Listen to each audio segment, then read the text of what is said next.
kí ló fẹ́ ṣe sọ̀rọ̀ owó school ẹ̀ báyìí. ṣe yé mi kò yé rárá n kò fi gbàgbọ́ sọ́dọ̀ Ọlọ́run n kò gbàgbọ́ n kò sọ́dọ̀ Ọlọ́run kò tiẹ̀ mi lówó mi níṣẹ́ mi ní kọ̀ọ̀kan ti sùn. ìgbàgbọ́ sọ́dọ̀ Ọlọ́run bíbélì gan sọ wọ́n ní ìgbàgbọ́ láìsí iṣẹ́ òkú ni. Bíbélì kan náà ló sọ pé bí Ọlọ́run bá kọ́ ilé náà àwọn tó ń kọ́ wọn ṣe lásán ni. So mo mọ̀ pé òun ló lè ṣe gbogbo ẹ̀ tó yẹ mo ṣe kó gbogbo ẹ̀ sọ́dọ̀ ẹ̀ sí tí mo lè ṣe. ọ̀dà wọ́n máa sọ gan wípé heaven help those who help themselves ọ̀run á ran ẹni tó bá ran ẹ̀ lọ́wọ́ ó jókòó síbi sọ pé ìgbàgbọ́ yẹn ló máa dówó fún ẹ àbí. ọ̀dà mi ti gbọ́ ẹ. fáàmì kan tí ń lọ báyìí wọ́n yí pé mo ti múra bible study rẹ̀. pẹ̀lú gbogbo ọ̀rọ̀ tá à ń sọ yẹn náà bible study ló kàn. àbí kí ni mo fẹ́ ṣe. ó dà mo ti gbọ́ ẹ. oníkan ni mo ní. mo ti gbọ́ ṣe tètè máa lọ church. mo ti gbọ́ ó dàbọ̀. tètè máa lọ church tó bá ti ṣe tán. mo ti gbọ́ ó dàbọ̀. ní tẹ̀ máa ń ṣe àwọn onígbàgbọ́ iná ẹlòmíì kò máa wọ̀ wọ́n máa dì sí ìbàyẹ̀ wọn máa tọ́ra wọn ìwé wàhálà ti ẹ̀yìn ẹ̀wọ̀ lónídìíwó kì í ṣe mí. ẹ̀sùn àmì orílẹ̀ jẹ́ wọn sọ ọlá tó ló máa rìn lágbára. àmì inspiration ọlọ́run ni òkè sẹ́mi náà ṣé kò sí tí mo rí yàn. kúrò bá sínú àwọn pásítọ̀ mo máa rí yín fún ìkọ̀. kí ni nǹkan yìí. gẹ́gẹ́ bẹ́ẹ̀ ṣe mọ̀ pé final year ẹ̀kọ́ final year exam ni. problem tó wá ní pé mo ti lo tẹ́gùn mo ti lo títí mo ní ìdíwọ́ school fees mi tí ì sọ. ṣé tẹ́ ń sọ fún mi sí pé ẹ ti parí ẹ ti fẹ́ kú final year exam ẹ fẹ́ ṣe gbáwọlẹ̀ bẹ̀rẹ̀ náà òun ọ̀gá ojú ló pẹ́ sí o but nípa owó yẹn ẹ lẹ nídìí owó kí ni àwọn ìgbésẹ̀ tẹ́ ti gbé lórí ọ̀rọ̀ owó. kò síbi tí mi ti nítorí ọ̀rọ̀ owó. wọ́n á ní ẹ fẹ́ ká ṣe lórí ẹ̀sìn báyìí.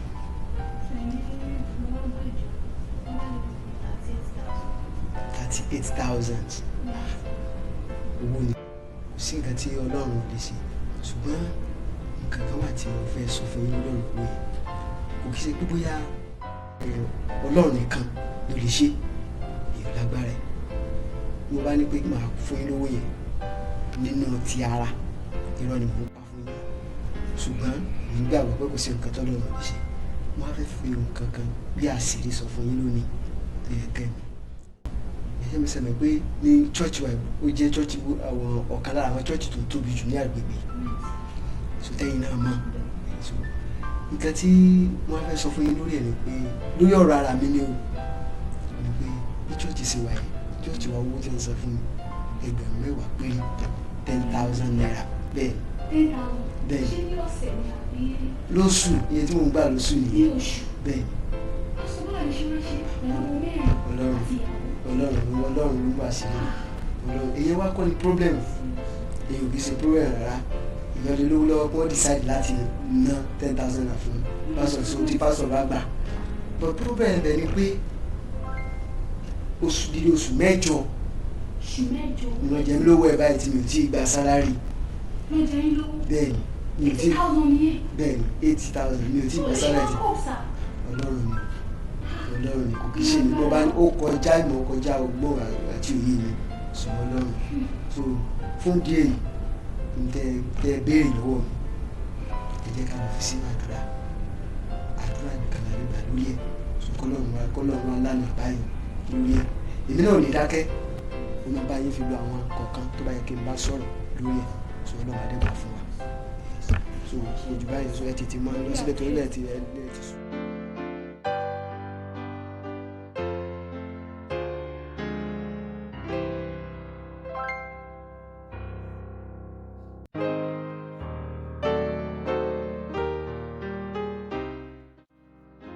Victoria ọ̀rẹ́ mi báwo ni ṣe wà ókè àìwé ló ka ìṣòwò oríṣà ọ̀rẹ́ mi mo ní díìsì fún ẹ̀wọ́ ọlọ́run tó ń ṣe ọlọ́run ààyè ni ọlọ́run ààyè ni kí mo ti sọ fún ọlọ́run tí mo ti kò tí kú ó wà láàyè. o ti rówó school ẹ̀ sọ.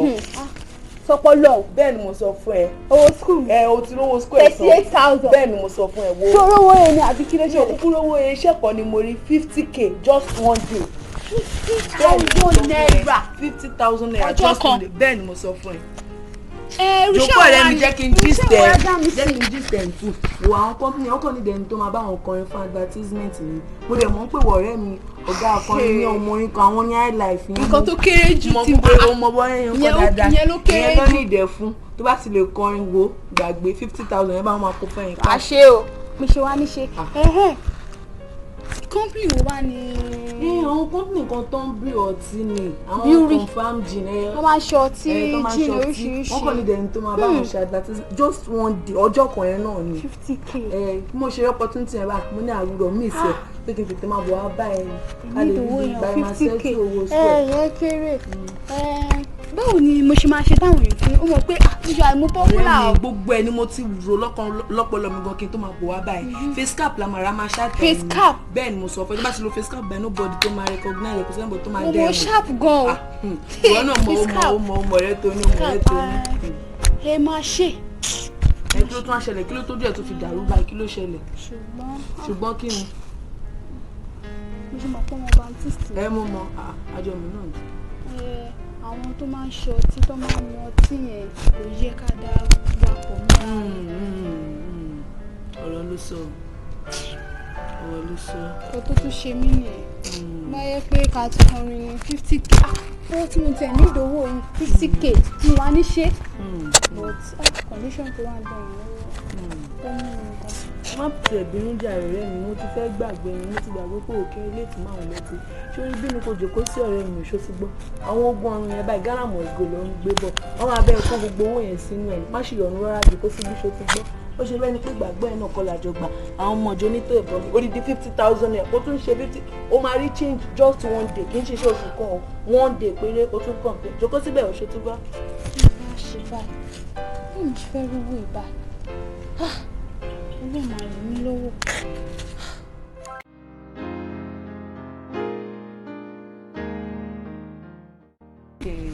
ọ̀rọ̀ ẹ̀ gan jẹ mí lójú owó la ti rí yẹn sí mo múṣẹ́ wá iṣẹ́ bírù àkànṣepọ̀ òṣì owó la tó ti rí yẹn sí ó tún ní ká lọ dá padà.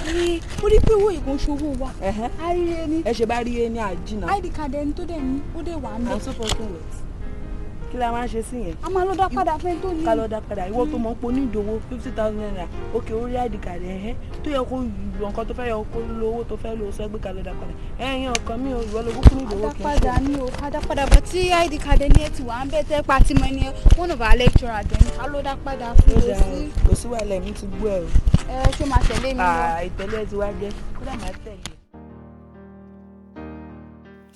Good morning, sir. Good morning. How may I help you? Sir, we found this money and Yes, sir. This is my wallet. Yes, sir. ID card is there, sir. Wallet mi lele now. Yes, sir. Mi lè kó tó pọ̀ sí mi o. Olúwa máa ṣe òun. Thank you very much. You may have your seat. Thank you, You sir. may have your seat. Thank you very much. Ẹ máa dá dúró owó báyìí padà. Yes, sir. Ẹ mọ̀ pé owó ló wà nù ẹ̀. Ẹ mọ̀ pé owó ló wà nù ẹ̀. Yes, sir. Ṣé báwọn ọmọ gidi báyìí ṣe wà ní ayé? Thank you very much. Thank you very much. Kí lorúkọ mi?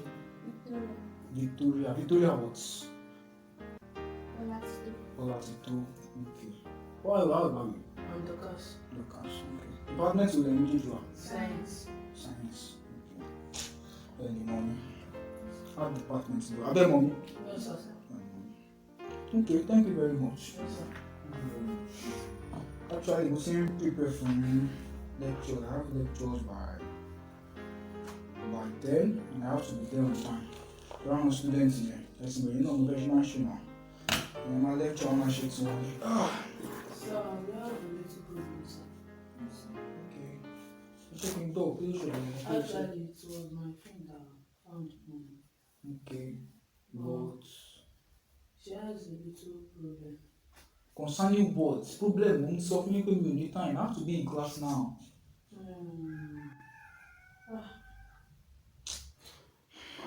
Sir, she needs some money for her school fee. 30,000 naira. She needs money. Yes, sir. You need to. Oh, she was just so fun, right?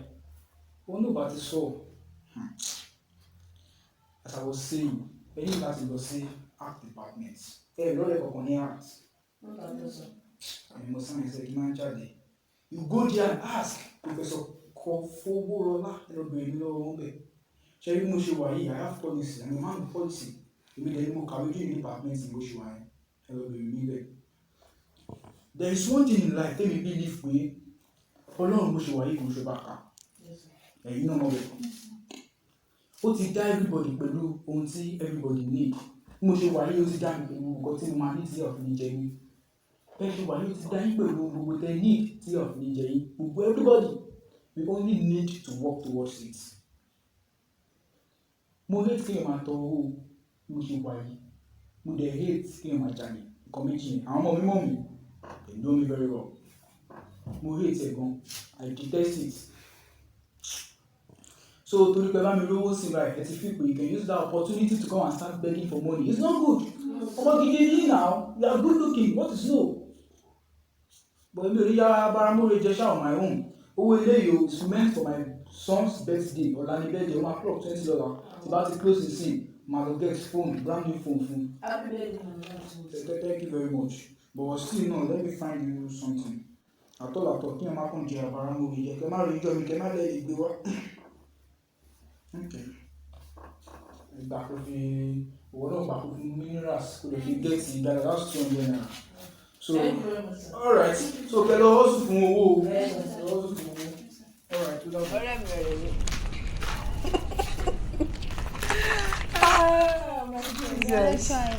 Àwọn tí wọ́n yàn 200 lódìdí 200 nínú ayé ìta wọ̀nyí 200 ni wọ́n fún wa ní 200 lọ́fẹ̀ẹ́ ló fowó dẹ̀ tó ń ronú. Ká má dùn padà ó ṣe kú padà tó tún wá lówó sí ó ìyá ẹ̀rẹ̀ wọn ní lórí pé ìgbàgbọ́ yẹn náà kọ́ la dẹ̀gbà Ọlọ́run máa fò kalẹ̀ báyìí ó máa sọ kalẹ̀ látọ̀run bá wá kó fún un ká má dùn padà ẹ̀ dáhùn ẹjọ́ 200 lọ fún wa ẹgbẹ́ ìmọ̀ọ́dẹ náírà tèmi aṣáájọ lọ ní ìlú lásán tó fún mi kò sí àlà 200 nínú 30,000 ó dín náà ni àbí ìyẹn náà ṣàbíyàn kúrú bẹ́ẹ̀ ni. Àti Victoria ọ̀rẹ́ mi ọlọ́run ní ẹjẹ gbọ́ ẹ sì gbàgbọ́ sínú Ọlọ́run àwọn ogun ọ̀run báyìí ó máa gbé owó ìwà báyìí lò.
If I get to your place and you don't have your ID card or till ID card, you see at the clearance, you better leave this place now.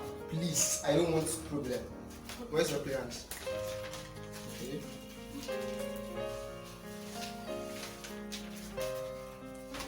Your ID card.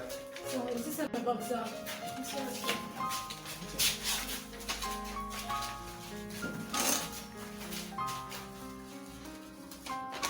ID card. Can go in, just go in.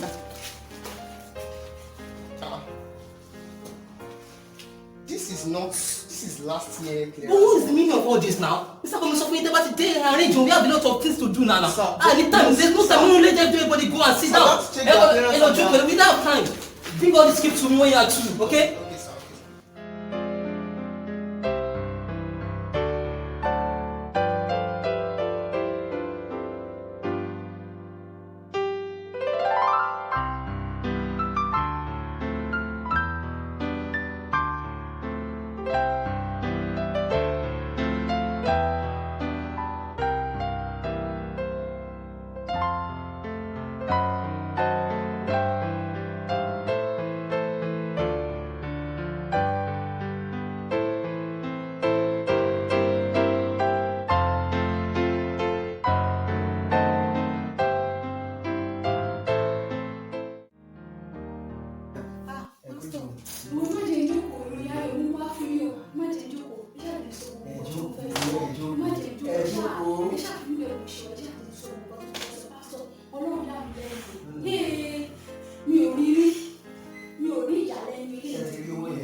báyìí mo ṣàtò pàtó ní everybody tó mo darapọ̀ mọ́ mo ṣàtò wọ́n ṣàṣẹ́kì seat clearance gbogbo ẹ̀ bí ò dẹ̀ ní mo ṣàdúró síbẹ̀ mo ṣe di tọ́ọ̀nù mi wọ́n ti ṣẹ́ka tó kó bóde mo ṣe di tọ́ọ̀nù mi báyìí bí examiner ṣe wọlé ní pé kí ló ń ṣe pé kí everybody wọlé everybody ṣe náà everybody wọlé mo ṣe wọlé mo ṣe tẹ̀lé àwọn mi pásítọ̀ ẹ̀ ṣe o mo dúpẹ́ àdúrà yín gbà. Ọlọ́run kì í ṣe mi Ọlọ́run ìdí nìyí tí mo fẹ́ kẹ́ bóyá ìgbàgbọ́ ní ẹ̀jẹ̀ ká lọ́nà àdúrà pọ́ọ̀tì mo fẹ́ ṣe ṣe ń tẹ̀lé pé kí n wá tó tó mo fẹ́ ṣe ẹjọ́ kò bí mi ẹjọ́ kò bí ẹjẹ́ sí mi ìtọ́ wọ́n sọ fún mi pé pásítọ̀ Jeremiah wọ́n rìn sí mi ìlú ẹ̀sìn lọ sí mi wọ́n wá dé ìrẹ̀lẹ̀ ọ̀fọ̀ lóòótọ́ ìtẹ̀lẹ̀ ìjẹ́ ọmọ tó máa súnmọ́ ọmọ ìṣọ́ àbùkù náà so tí wọ́n ní kí n sọ fún mi pé fún ṣẹ́ẹ̀kì 100,000. check bẹ́ẹ̀ ṣé fún yín àbí fún ẹ̀yin èmi ìgbà tí mo explain fún ẹ pé check bẹ́ẹ̀ ni fún ẹ 100,000 bẹ́ẹ̀ nígbà tí mo explain fún ọmọ ọ́fíìsì fún mi pé ẹ̀ tí ìwọ ọ́fíìsì yẹn sọ ẹ̀yin wọ́n sọ ìgbà ìfún ní 100,000 100,000 bẹ́ẹ̀ wọ́n á rí pé wọ́n á tó sọ bẹ́ẹ̀ sí wọn náwó ìyẹn o ní wọ́n fi condition sí pé ṣe má lọ na ẹ̀ ká pé kẹ́ mú owó yẹn kẹsàn ọ́fíìsì yẹn after ọ́fíìsì change to back and set up fún ìsìnkú pẹ́ẹ́lí ìdájí ìsọ́ọ̀tì ní ọjọ́ time so kí ìsọ́ọ̀tì ní láti jáde wọ́n ní tuntun sí mi ní wọ́n sí ṣé wọ́n fún mi níṣẹ́ wọ́n sọ̀rọ̀ nípa ní sáyẹ́nsì yẹn nígbà bẹ́ẹ̀ ni sà tí wọ́n sọ̀rọ̀ nípa náà láti ní ọjà ìgbà olórí kọ̀ọ̀tà àwọn owó ìtúrú àwọn náà